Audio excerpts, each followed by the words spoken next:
Whew. I'm back home. Whew. I'm back home. Hey everybody, I'm Absird. Welcome to Chatting with Abby. Yeah.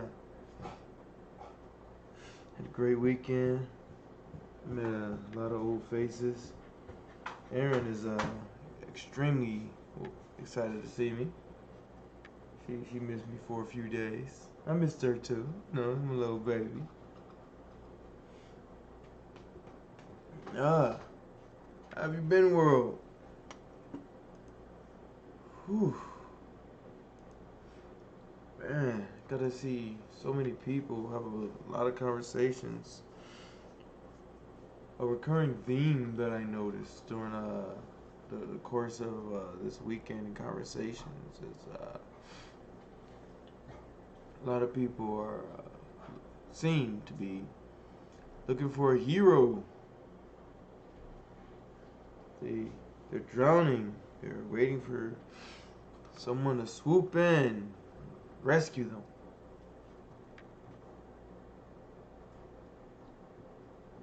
And yeah, I know this is like really late for a Sunday, but I just got back and I wanted to do the podcast. I can't really do it from the plane. Anyway, looking for a hero to rescue them. And this is spelled wrong. As far as I'm aware of, though, that doesn't work that way. You're drowning, and you're waiting for a hero to come and rescue you. You're likely to die. You have to put forth the work. It's like you're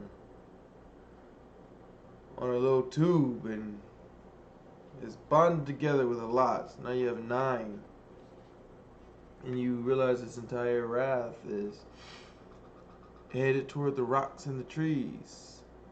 So you start exerting effort in order to move, but only thing you accomplish is moving your side of the raft away from the rocks and the trees, but not the entire raft. In fact, the only way the entire raft can be moved away from the rocks and the trees is if everyone in the raft does their own part to move the entire raft.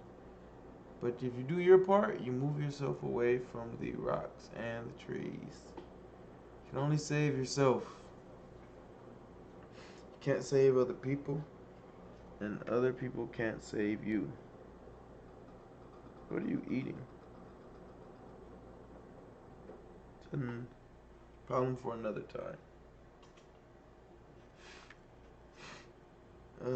Sometimes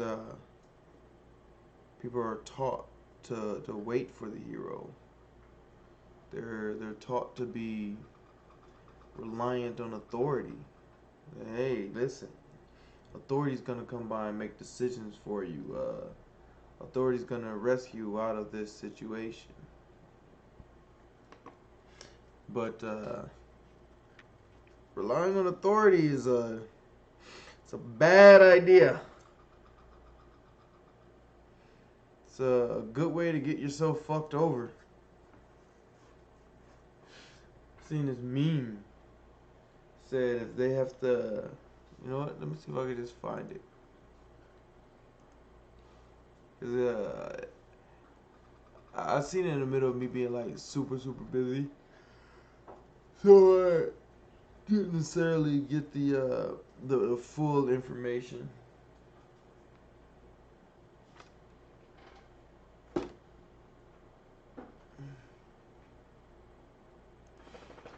Oh, where is it? I thought it would be easy to come across. I thought I could just retrace my steps.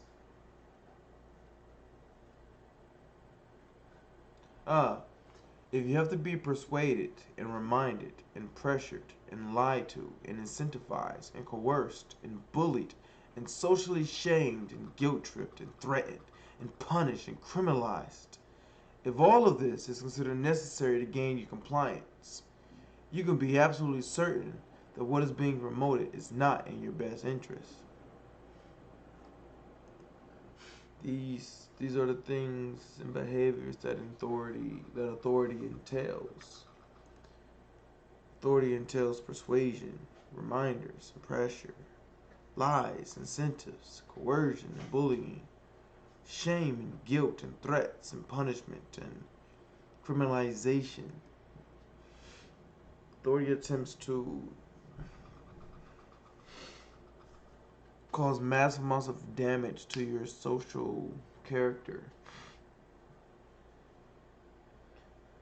But you're waiting to be saved.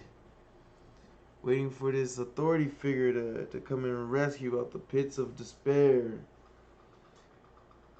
In fact, you're so good at waiting, you're still. Hey, listen, y'all gotta move. Y'all next to the plugs now. All right, y'all got to go. Can't be next to the plugs. Got to run up on the plug twice. Hey, no, I'm not joking. Hey, Aaron, you go over there. Cookie, you follow her. Go.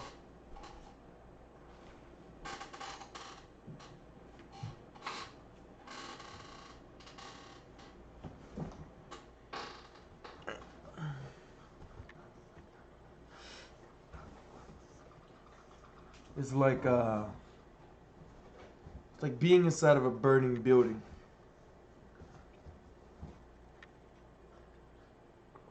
There's a conscientious person frantically searching every room looking for an exit. They discover a path to the roof where they can jump to the next building and then use the stairs from the building that isn't on fire in order to escape and potentially save their lives. Then there's someone that says, "Oh no, the authorities didn't tell us to do that. We're gonna wait here for the authorities." Well, this building's burning. If you wait for the authorities, you're likely to die. Well, no. We're gonna wait for the authorities. They're gonna come rescue us. They're gonna send helicopters and fire trucks and police and ambulances. We're gonna be safe as soon as the authorities get here.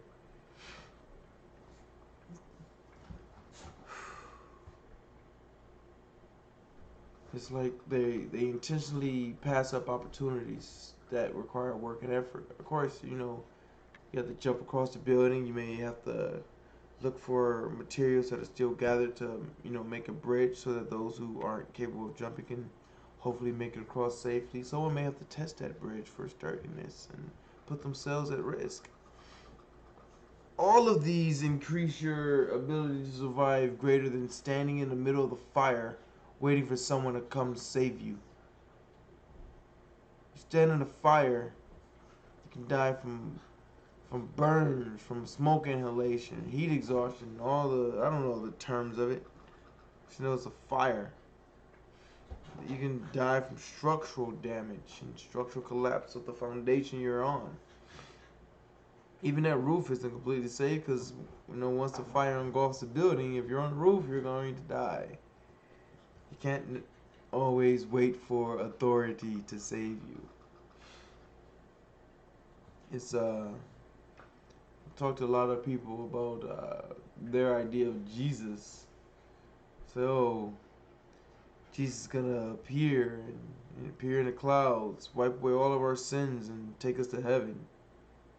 It's an authority figure. You're viewing Jesus as an authority figure coming to save you without you having to do any of the work, effort, and heavy lifting yourself. When did shit ever work like that? Like,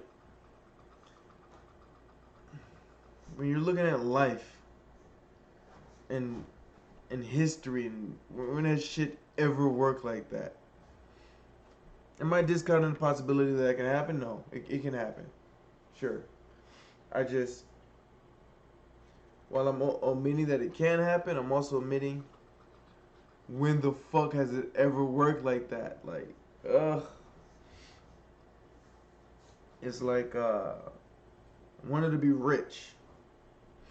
And there's a path that you can work and amass resources slowly, or you can play the lottery. Does it happen? Do people win the lottery? Sure they do. Someone does. Doesn't really make them rich though. Money going fast, and not the typical way that the people who are currently rich utilized. It's just relying on hope and luck. Imagine trying to luck your way through life. What do you do when you reach the parts of life where luck doesn't matter? Luck doesn't exist. Luck is ineffective there. Now you lack the actual abilities and skills to navigate the path that you're on, and you get sent to other places to. Ugh, that part's not my business, especially right now. So I'm completely sober with this one. This is one of the first, I think probably like the first or second one I've done where I'm just completely sober, just fine.